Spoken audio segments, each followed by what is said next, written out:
Hey YouTube, this is me, Samantha, the Legal Beagle, and today I am going to talk to you about settlements in your case, okay?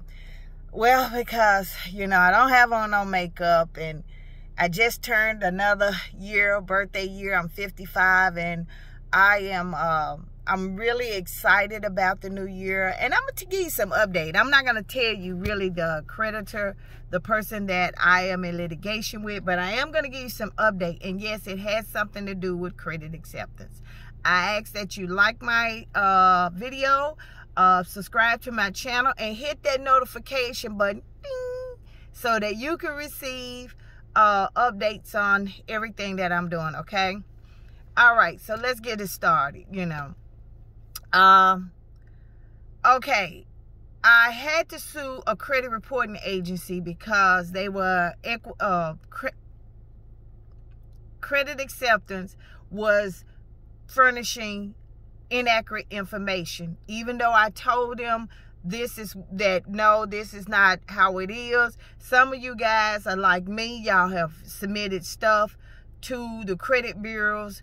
I've seen where people were paying their vehicles, they were discharged, they were given the lien to the title, and credit acceptance still continued to go after them. So anyway, I've been in talks with this reporting agency for since June, and they were coming to me lowball. They would come to me. When I say lowball, that means that they didn't want to offer me nothing for the 4 years that I have been, I've had my credit messed up. So, I'm not going to say no name. So anyway, at some point in time, I realized that things wasn't going, they didn't want to, we couldn't see eye to eye. So what I did was I filed a, they call a settlement conference. I'm asking the court to intervene in this matter. And so, when I first did it, they were like, okay, yeah, we agreed to it. They agreed to it because I had never asked for any evidence from them. And that's called a discovery. I never asked for it. I never did. Because I knew that the evidence that I had was sufficient enough for me to resolve the case. But I knew that if I had to get more deeper into the case, then that was going to be my wild card.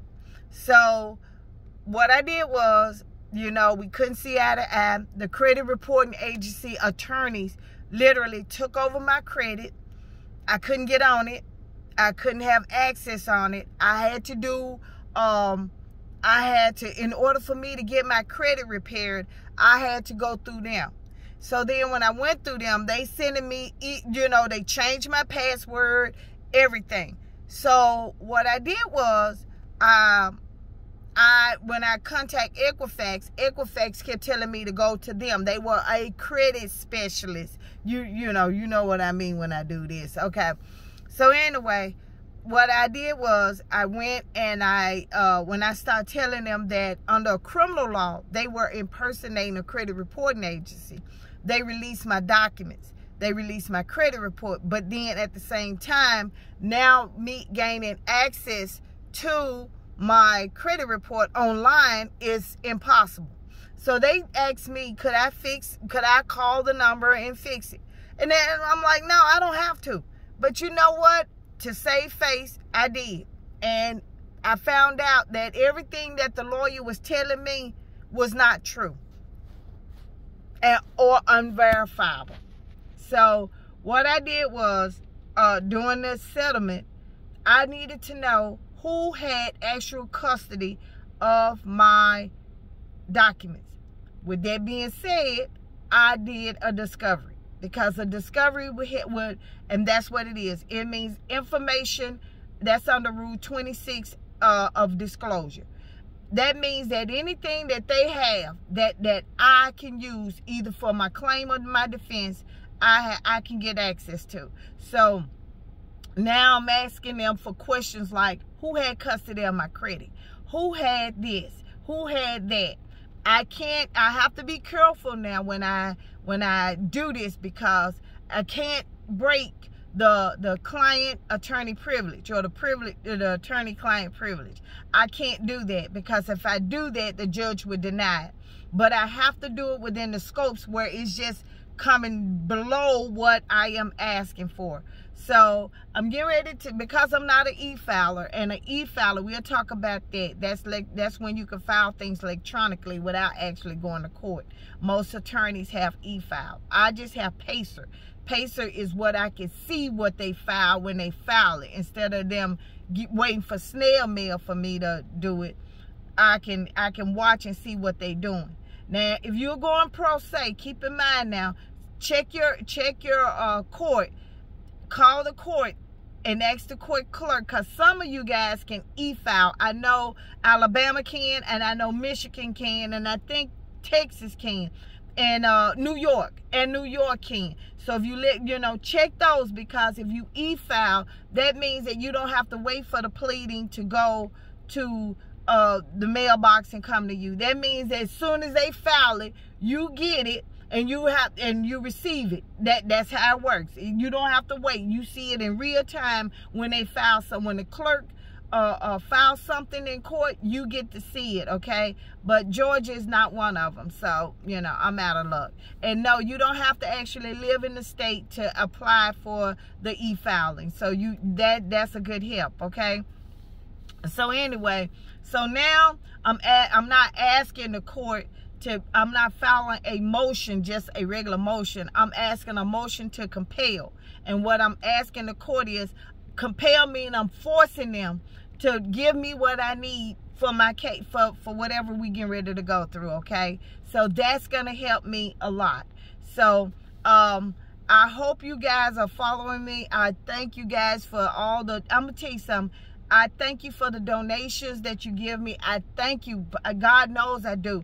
And I'm going to tell you something. Even if I'm not able to help you, or even if I never help you, you'll be surprised. Those donations help sometimes a lot of people that really need the help or whatever. I encourage you guys. I get a lot of emails from people who have been a victim to credit acceptance. Some people I can really help, but then you know what, you got to realize some people are trying to take advantage of the system, or some people are in the wrong. And if you're in the wrong, I can't help you. I mean, it may be a technicality that I can help you get at with it, but if it's far gone, I can't. But like I keep telling y'all, you're not gonna be able to get out of credit acceptance with a phone call or a letter write. That you're gonna have to pay somebody to get out of it. It is not gonna be an easy task. I didn't pay anybody, but in reality, I lost money and time, and that's a lot. That is a lot. That is extremely a lot. I do. I'm gonna be honest. Fighting these cases, I'm on academic probation right now, and I couldn't even cry. Well, because it is what it is, So with that being said, I want to thank you guys. I want to thank you. I thank you. If you have any questions or concern, comment on this video. A lot of times I can help you if you just tell me, but I guarantee you, if you're trying to fight credit acceptance with the letter writing and the phone calls and stuff, I can tell you right now, that is useless time. You need to start sending them letters. You need to start documenting what you do, because if you have to go to court, you need to show that judge, look, I did A, B, C, D, and E, versus, no, well, I didn't do this. No, I didn't do that. No. And then the judge said, well, I'm going to rule against them, even though that they are doing what they're doing, and you got to prove it. And a lot of times, like I said, I want to end this with this. If you got a case on an attorney that you're dealing with, if you're dealing with an associate, that's the low one. That's the one that's coming in that they gave that case to, and now he fighting you. He don't have no authority. The highest authority he may have is $1,000. He don't have no authority to give you no big money or whatever. If you're dealing with what they call a partner, a shareholder, somebody that's kind of big in the law firm, then yeah, you got a case, but you're gonna have to have a fight. But you're gonna have to really think. You're gonna need to brainstorm. You're gonna have to find somebody to help you brainstorm, because they are high ball, and their thing is they playing to win. Now, if you're dealing with a partner or a shareholder, those are the ones that can make the big decisions, that can give you the money that you want. But they're not going to give it to you easy, and they're not going to give it to you willingly. They're going to make you fight for that, because their job is to have it dismissed with prejudice. And if it's dismissed with prejudice, that means that you can never, you can file an appeal, but it's going to be more harder on you, okay? So I hope this video does you well. I'm getting ready to go to the post office, and then I got to go Christmas shopping. You guys, I'm going to tell you right now, I want to show my mask. Today is Throwback Thursday. Like here, go to, wear your mask, please. Wear your mask. It's important. I want to see you guys in 2021. Wear your mask.